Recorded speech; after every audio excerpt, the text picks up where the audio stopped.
नमस्कार, मैं गरिमा पांडे आपका स्वागत करती हूँ हमारे YouTube चैनल आवाहन में। आज दिन के समाचार कुछ इस प्रकार हैं। उत्तराखंड सरकार विधानसभा में आज प्रस्तुत करेगी 6 विधेयक। मॉनसून सत्र के दूसरे दिन यानी आज विधानसभा में अनुपूरक बजट पेश किया जाएगा। इसके साथ ही सरकार सदन में 6 अन्य विधेयक भी प्रस्तुत करेगी। राज्य में अगले साल के शुरू में विधानसभा के चुनाव होने हैं। ऐसे में सरकार के अनुपूरक बजट को बेहद अहम माना जा रहा है। हरीश रावत द्वारा की जा रही घोषणाओं को नेता प्रतिपक्ष प्रीतम सिंह ने दिया झटका।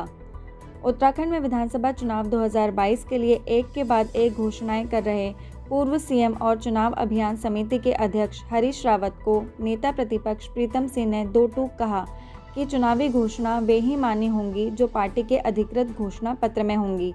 सब मिलजुल कर ही घोषणा पत्र तैयार करेंगे। सिख समुदाय के लोग काबुल गुरुद्वारे से पवित्र गुरु ग्रंथ साहिब की 3 प्रतियां भी लाए साथ। अफगानिस्तान की राजधानी काबुल में फंसे भारतीयों को वापस लाने का सिलसिला लगातार जारी है।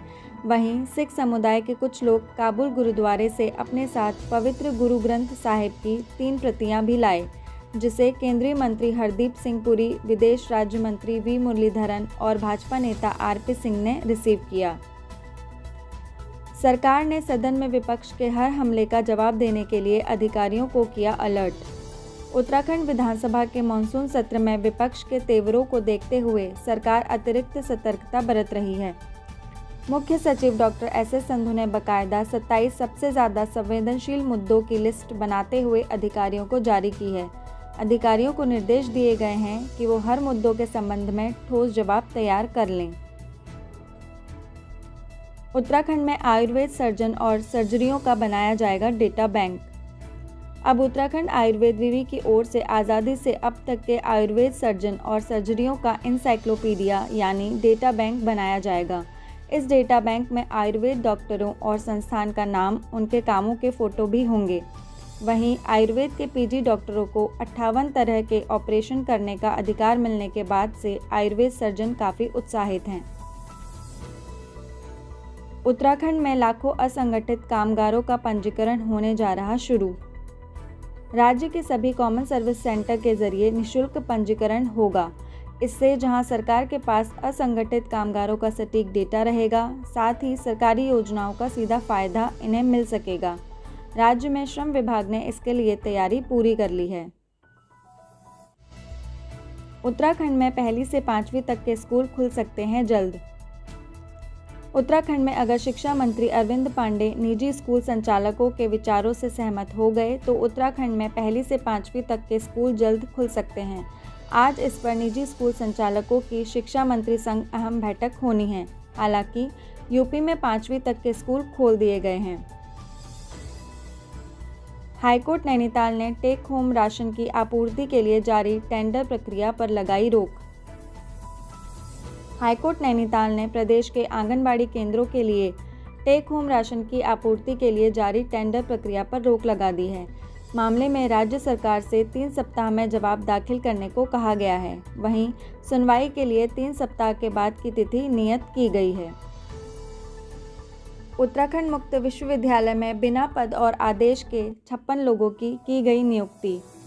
ऑडिट में इसका खुलासा होने के बाद मामले में वित्त सचिव अमित नेगी ने उच्च शिक्षा सचिव को आवश्यक कार्रवाई करने के लिए पत्र लिखा, लेकिन मामला नेताओं व अफसरों के चहेतों की नियुक्ति से जुड़ा होने की वजह से पत्र लिखने के 1 साल बाद भी कार्रवाई नहीं हुई। एम्स ऋषिकेश में लाभार्थियों को पहली बार टीकाकरण के लिए नहीं लगानी पड़ी कतार। अखिल भारतीय आयुर्विज्ञान संस्थान एम्स ऋषिकेश में कोविड टीकाकरण महाअभियान के पहले दिन एक लाभार्थी को कोरोना रोधी टीका लगाने में महज 3 से 4 मिनट का समय लिया गया। हालांकि कोविड गाइडलाइन पर पूरी तरह से अमल करते हुए आधे घंटे तक के लिए लाभार्थी को चिकित्सीय निगरानी में रखा गया। उत्तराखंड में मौसम विभाग ने बारिश के चलते येलो अलर्ट किया जारी। उत्तराखंड में सोमवार देर रात को मौसम ने करवट बदली और कई इलाकों में बारिश हुई। मौसम के बदले मिजाज के चलते अगले 24 घंटे में नैनीताल, चंपावत, बागेश्वर और पिथौरागढ़ जैसे जिलों में भारी बारिश की संभावना को देखते हुए मौसम विभाग ने येलो अलर्ट जारी कर दिया है। दिल्ली हाई कोर्ट का निर्देश, जिम कॉर्बेट पार्क में अवैध निर्माण के आरोपों की जांच करे NTCA। Jim Corbett national park में अवैध पुलों और दीवारों सहित विभिन्न निर्माण कार्यों के आरोपों की जांच के निर्देश दिल्ली हाई कोर्ट ने राष्ट्रीय बाघ संरक्षण प्राधिकरण NTCA को दिए हैं। यह निर्देश एक अधिवक्ता की याचिका पर दिए गए, जिसमें पार्क में अवैध निर्माण के आरोप लगाए गए थे। सेना के चयन बोर्ड ने 5 महिला अफसरों को कर्नल रैंक पर पदोन्नत करने की दी मंजूरी। रक्षा मंत्रालय ने सोमवार को कहा कि सेना के चयन बोर्ड ने 26 साल की सेवा पूरी करने के बाद 5 महिला अधिकारियों की पदोन्नति का रास्ता साफ कर दिया है। सेना के चयन बोर्ड ने 5 महिला अफसरों को कर्नल रैंक पर पदोन्नत करने को मंजूरी दे दी है।